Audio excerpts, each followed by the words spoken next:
Donc on se retrouve aujourd'hui pour un nouveau tour automatique. Donc c'est un tour de Dani Ortiz. Donc vous allez voir, c'est un tour automatique qui est vraiment super. Donc vous présentez un jeu de 52 cartes et vous faites mélanger le jeu par le spectateur. Hop, là une carte retournée. Donc le spectateur mélange et vous lui demandez de couper secrètement sans que vous voyez un petit nombre de cartes, une dizaine de cartes à peu près. Donc moins de 10 cartes, vous lui dites. Hein. Donc il faut qu'il coupe moins de 10 cartes. Vous lui demandez de compter secrètement le nombre de cartes. 3, 4, 5, 6, 7, 8. D'accord? Donc ça, il les cache. Et ensuite, vous lui demandez de mélanger encore le jeu. Et vous allez lui montrer quelques cartes. Il va devoir retenir la carte à la position qui correspond au nombre de cartes ici. Donc il va devoir mémoriser la 8e carte ici. Donc vous lui montrez une à une les cartes. Donc il mémorise celle-là, on va la retourner. Vous lui montrez encore quelques cartes. Ok. Donc là vous lui demandez s'il a mémorisé sa carte, il va vous dire oui. Vous les mettez en dessous. Donc on le met en dessous pour que le spectateur ne choisisse pas la même.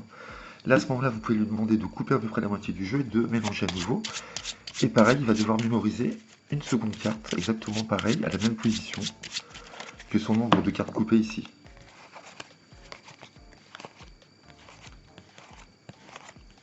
Donc il va mémoriser celle-ci. D'accord? Vous lui demandez s'il a bien mémorisé les cartes, vous les mettez en dessous.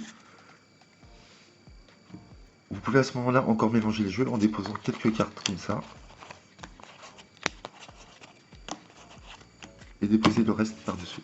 Et là, vous dites au spectateur, ici, j'ai une feuille blanche et derrière, j'ai deux chiffres d'inscrits. Ce sont deux chiffres de prédiction. Donc ici, j'inscris le 15 et le 11, d'accord? Et ce qui est fou, c'est qu'à ce moment-là, vous allez compter 11 cartes. 1, 2, 3, 4, 5, 6, 7, 8, 9, 10 et 11. Et vous voyez, on arrive directement à la carte du spectateur. Et ensuite, nous allons compter 15 cartes. 1, 2, 3, 4, 5, 6, 7, 8, 9, 10, 11, 12, 13, 14 et 15. Et on arrive sur la seconde carte du spectateur. Alors que nous ne savions pas exactement le nombre de cartes coupées. D'accord, choisi au départ, et on ne pouvait pas savoir sur quelle carte il allait tomber. Et on avait prédit, grâce à nos deux nombres ici, le 15 et le 11, on arrive directement sur les deux cartes choisies par le spectateur. Donc voilà, j'espère que vous avez aimé ce super tour automatique. Donc il y a deux solutions, soit vous écrivez à l'avance les nombres que vous voulez, je vais vous expliquer après, ou soit vous dites au spectateur de choisir lui-même deux nombres. Mais dans ces cas-là, il va falloir faire un calcul. Donc c'est vous qui voyez. Donc là, moi j'avais déjà écrit les nombres pour la démo, mais si vous voulez, le spectateur peut choisir lui-même les nombres. Donc pour l'explication, on va faire comme si le spectateur avait choisi lui-même les nombres. Donc vous êtes prêts à commencer votre tour, vous montrez un jeu de 52 cartes, le spectateur mélange toutes les cartes, d'accord? Et vous lui demandez deux nombres, alors il doit choisir deux nombres entre 10 et 20. Donc il vous les dit, il n'y a pas de problème. Donc il va vous dire par exemple 13, il va vous dire 18. Voilà. Donc là, le spectateur a choisi 13 et 18. Donc dans ces cas-là, vous allez devoir faire un calcul. Donc je vous conseille de faire le calcul tout de suite. C'est pas difficile, vous allez voir. Hein. Il faut juste se rappeler comment faire. Donc d'abord, vous montrez un jeu de cartes, vous le posez, vous demandez au spectateur de vous nommer deux nombres entre 10 et 20. Et là, vous lui demandez de mélanger le jeu. Et pendant qu'il va mélanger les cartes, vous avez à peu près une trentaine de secondes, parce que c'est à peu près le temps que met un spectateur pour mélanger. Vous avez 30 secondes pour trouver un nombre clé. Et donc, comment vous allez faire? Donc c'est très simple. Vous allez additionner dans votre tête 13 et 18. D'accord? Donc ça fait 31. Donc là, je le marque pour que vous voyez ce qui se passe. Et dans votre tête, vous avez les nombres d'inscrits, ils sont devant vous. Le spectateur mélange, vous faites 13 plus 18. Ensuite, vu que vous utilisez un jeu de 52 cartes, vous allez faire 52, toujours dans votre tête, moins 31, ce nombre-là, égale 21. Et ensuite, vous allez prendre le premier nombre choisi par le spectateur, 13. Et vous allez faire 13 moins le total qu'on vient de trouver, 21. Et c'est égal à moins 8. Donc c'est moins 8. Donc quand c'est moins 8, vous allez voir. Donc maintenant, vous avez juste à retenir 8. C'est tout. Et donc, quand vous arrivez sur un -8, il faudra passer 8 cartes du dessus en dessous. Si vous tombez sur un +8, il faudra passer 8 cartes du dessous au-dessus. D'accord? Je vais vous expliquer comment ça se passe.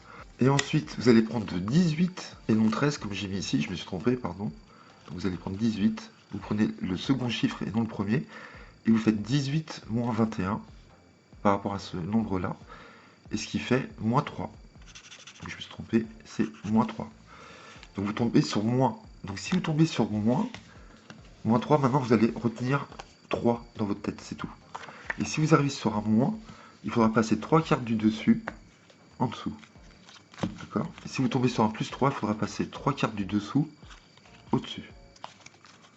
Donc vous avez vu, c'est pas très difficile, hein. Ça c'est, vous faites ce calcul si vous voulez que le spectateur choisisse lui-même les nombres. D'accord? Donc vous retenez 3. Donc le spectateur a choisi 13 et 18. D'accord? Donc là, à ce moment-là, à partir de ce moment-là, le jeu a été mélangé. Vous demandez au spectateur de couper moins de 10 cartes, ça sera toujours moins de 10 cartes. Vous lui demandez de compter secrètement le nombre de cartes coupées, 3, 4, 5, 6, et de les cacher. Vous pouvez, le spectateur peut mélanger encore une nouvelle fois, c'est pas obligatoire, et vous lui dites je vais vous montrer les cartes une à une, et vous allez mémoriser la carte qui arrive au nombre de cartes coupées ici, donc c'est-à-dire il va devoir mémoriser la 6e ici. Et ce que vous allez faire, vous allez montrer 13 cartes au spectateur. Donc vous lui montrez les cartes une à une, vous ne comptez pas à haute voix, 4, 5, 6, il va mémoriser le 9 de trèfle. Vous continuez, 7, 8, 9, 10. Vous lui dites, est-ce que vous avez mémorisé une carte? Il va vous dire oui. Et là, je viens de passer 3 cartes supplémentaires. Donc j'en ai 13. J'ai dit ça à partir de 10. Et je mets ça en dessous. Et vous dites, je mets ce paquet en dessous pour que vous ne choisissiez pas la même carte. D'accord? Là, ce qui est intéressant, vous pouvez dire à ce moment-là qu'il coupe la moitié du jeu et qu'il mélange à nouveau les cartes, puisqu'on va devoir lui faire choisir une autre carte. Donc là, c'est vraiment le hasard, puisqu'il mélange à nouveau. Et là, vous allez passer 18 cartes. Donc, 1, 2, 3, 4, 5, 6. Il va mémoriser le 10 de pique. 7, 8, 9, 10, 11, 12, 13, 14. À 15, vous pouvez vous arrêter, par exemple, et lui dire, est-ce que vous avez mémorisé une carte? C'est bon. Je viens de passer 3 autres cartes, 18 cartes, et je mets en dessous également. Là, rappelez-vous, vous aviez 3 en tête. Il va falloir passer 3 cartes du dessus en dessous. 3, c'est pas terrible puisque le spectateur va se demander pourquoi vous passez 3 cartes au-dessus, en dessous. Tandis que si vous arrivez, comme je vous ai fait dans la démo, avec 14-15 cartes, je devais passer 14 cartes, ça passe mieux si vous posez les cartes comme ça, vous en posez 14, d'accord? Donc 3, à vous de voir ce que vous pouvez faire. Dans ces cas-là, vous faites une double coupe, hein. Vous prenez 3 cartes en break, par exemple, ici, et vous dites, je vais couper le jeu, comme ceci. Là, ce qui est incroyable, c'est que vous dites, je ne sais pas le nombre de cartes que vous avez coupées, je ne sais pas exactement les 2 cartes que vous avez mémorisées. Vous avez vous-même choisi deux nombres entre 10 et 20, vous avez choisi 13 et 18. Et ce qui serait fou, c'est que votre carte soit en 18e et 13e position. Et là, vous commencez toujours par le nombre à droite, 18. D'accord? Donc vous comptez 18. 1, 1, 2, 3, 4, 5, 6, 7, 8, 9, 10, 11. 12, 13, 14, 15, 16, 17, 18, on arrive sur la carte du spectateur. Et là, vous comptez 13. 1, 2, 3, 4, 5, 6, 7, 8, 9, 10, 11, 12 et 13. Vous tombez sur la deuxième carte mémorisée. Voilà pour ce super tour automatique qui est vraiment excellent. Donc moi, perso, je vous conseille d'écrire à l'avance les deux nombres. L'effet sera aussi fort que si le spectateur choisit les nombres. Vous pouvez très bien le faire si vous voulez une première fois avec vos deux nombres choisis en premier. Et si le spectateur vous dit oui, c'est facile parce que vous aviez déjà écrit à l'avance vos nombres, vous dites bah écoutez, on va le refaire, mais cette fois-ci c'est vous qui allez choisir. Voilà, vous pouvez enchaîner une deuxième fois en faisant choisir le spectateur. Mais si vous n'êtes pas à l'aise pour faire ce calcul-là, je vous conseille de mettre à l'avance les nombres. Donc moi je vous conseille de prendre par exemple 14 et 12. Pourquoi? Parce qu'à la fin vous allez voir, vous allez avoir pas mal de cartes à passer du dessus en dessous. Donc moi je préfère passer beaucoup plus de cartes que par exemple 3 comme je vous ai fait juste avant. Donc par exemple en prenant 14 et 12, vous allez voir. Donc vous faites 14 plus 12 dans votre tête, ça fait 26. Ensuite, vous faites 52 moins 26. C'est égal à 26. Et vous prenez le second chiffre, 12, moins 26. C'est égal à moins 14. Voilà. Donc je préfère passer des cartes du dessus en dessous que en dessous par-dessus. Hein, d'accord, c'est plus logique.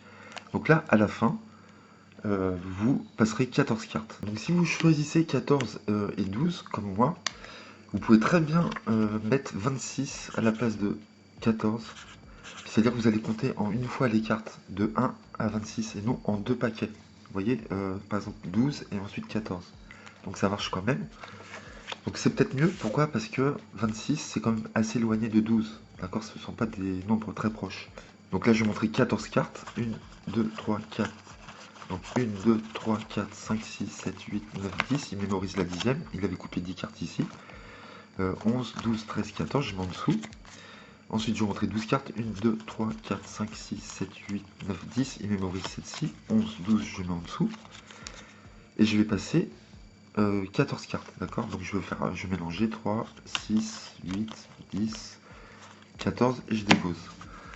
Là, vous retournez votre prédiction. Vous avez marqué 26 et 12. Vous commencez par 12. Vous faites 1, 2, 3, 4, 5, 6, 7, 8, 9, 10, 11, 12. Et là, vous continuez, vous dites 26.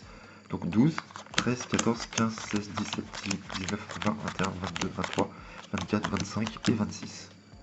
D'accord? Vous pouvez le faire comme ça aussi. Donc peut-être que c'est mieux de mettre 26 et 12, mais attention, vous comptez d'abord 14. Il faudrait que vous rappeliez qu'il faut compter d'abord 14, montrer d'abord 14 cartes, et ensuite montrer 12 cartes. D'accord? Donc ça, c'est une autre option que vous pouvez faire aussi. Ça vous permet de ne pas avoir deux chiffres qui sont proches, et de compter vraiment d'un seul coup. D'accord? 12 et après, vous continuez 26. Plutôt que de compter 12 et ensuite 14. D'accord? Donc c'est vous qui voyez ce que vous préférez faire. Donc j'espère que vous avez aimé ce petit tour, que vous le ferez, que vous avez apprécié. N'hésitez pas à liker, à commenter et à vous abonner. Et on se retrouve très vite sur ma chaîne pour de nouveaux tours de magie. Merci à vous, bye bye.